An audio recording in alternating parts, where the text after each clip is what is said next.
Assalamualaikum warahmatullahi wabarakatuh.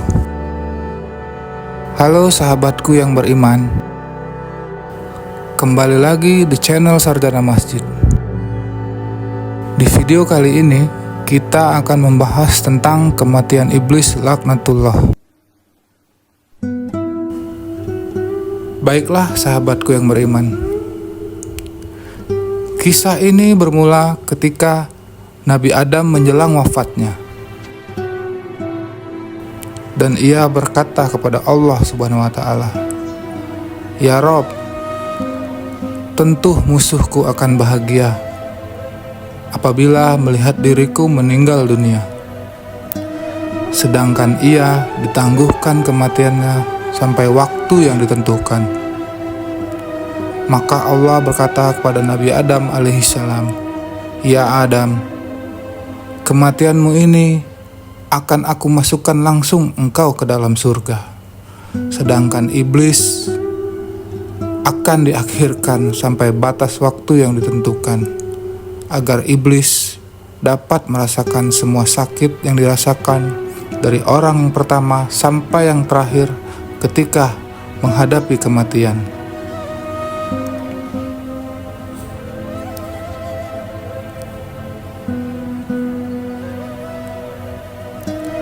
Kemudian Nabi Adam berkata kepada malaikat maut, "Ceritakan kepadaku, wahai malaikat maut, saat iblis merasakan kematiannya." Ketika malaikat maut menceritakan kepada Nabi Adam sampai tidak sanggup untuk mendengarnya, lalu berkata, "Cukup ya Rob, cukup ya Rob," dikarenakan betapa dahsyatnya siksaan kematian buat iblis.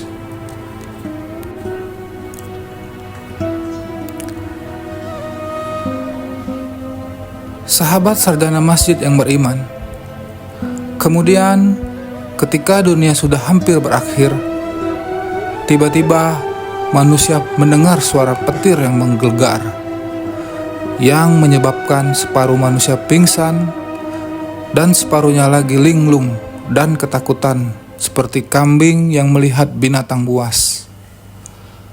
Lalu terdengarlah kembali suara petir yang menggelegar, yang menyebabkan semua manusia meninggal dunia.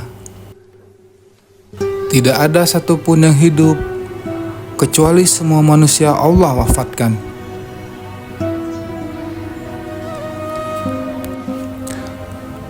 Maka ketika dunia sudah hancur dan berakhir, di mana tidak ada satupun makhluk yang masih hidup kecuali iblis yang belum dicabut nyawanya sampai waktu yang ditentukan Allah Subhanahu wa Ta'ala. Lalu Allah berfirman kepada malaikat maut, "Aku sudah ciptakan dirimu sebanyak orang yang aku ciptakan dan yang terakhir diwafatkan sebagai pembantu-pembantu dirimu. Dan aku jadikan dirimu kekuatan yang melebihi kekuatan penduduk langit dan bumi. Dan aku telah pakaikan kepadamu pakaian kemurkaan dan kemarahanku. Maka turunlah dengan kemurkaan dan kemarahanku. Temui iblis laknat itu, biar dia merasakan sakitnya kematian itu. Bawalah kepadanya kematian yang sangat menyakitkan, seperti dari orang-orang yang pertama dan terakhir yang mati, lalu lipatkan rasa sakit itu kepada dirinya."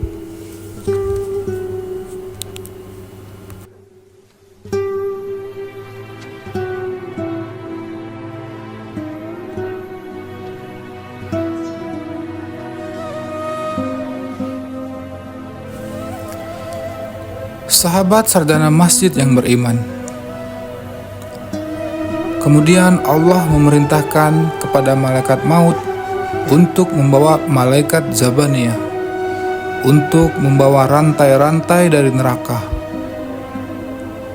Kemudian Allah memerintahkan agar ruhnya iblis dicabut dengan besi-besi bengkok dari neraka sebanyak 70.000.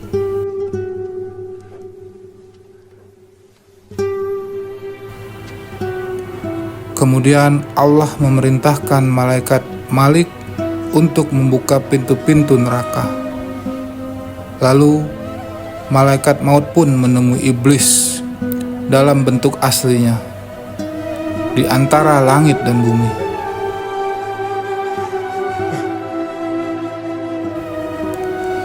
Kemudian malaikat maut membentak iblis, lalu berkata, "Berhenti kau iblis! Mau kemana kau iblis?" Lalu iblis pun ketakutan dan pura-pura pingsan. Lalu malaikat maut berkata lagi, "Berhenti kau iblis, aku akan mencabut nyawamu, dan kau akan merasakan perihnya kematian." Lalu iblis pun mencoba berlari ke arah barat, ke arah timur, selatan, utara, bahkan sampai ke lautan. Dan dimanapun dia pergi, dia akan selalu bertemu dengan malaikat maut.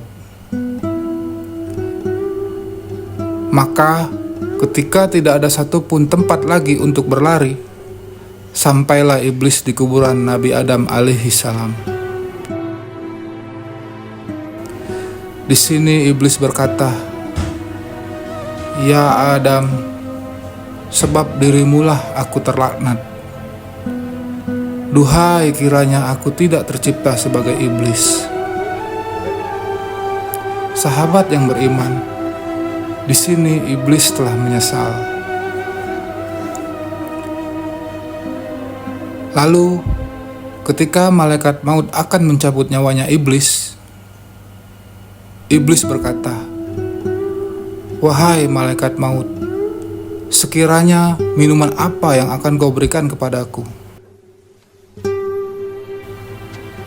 Lalu malaikat maut pun berkata, "Engkau akan meminum air dari neraka Sakar, air neraka Jahanam, yang panasnya berkali-kali lipat."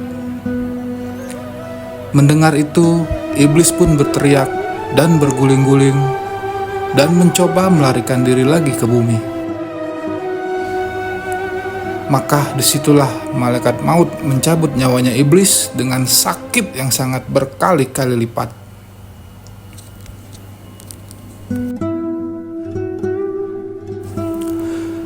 Demikianlah kisah kita kali ini tentang kematian iblis. Sahabat sarjana masjid yang beriman, kisah ini diambil dari kisah-kisah Israiliyat yang tidak bersanad. Maka kita mengatakan wallahu alam tentang cerita ini. Yang jelas Allah lah yang tahu tentang kematian iblis. Semoga kita dapat mengambil hikmah dari cerita ini dan terus bisa mensiarkan Islam. Terima kasih, dan jangan lupa subscribe, komen untuk membantu perkembangan channel ini. Takbir, Allahu Akbar. Sampai jumpa lagi di video berikutnya.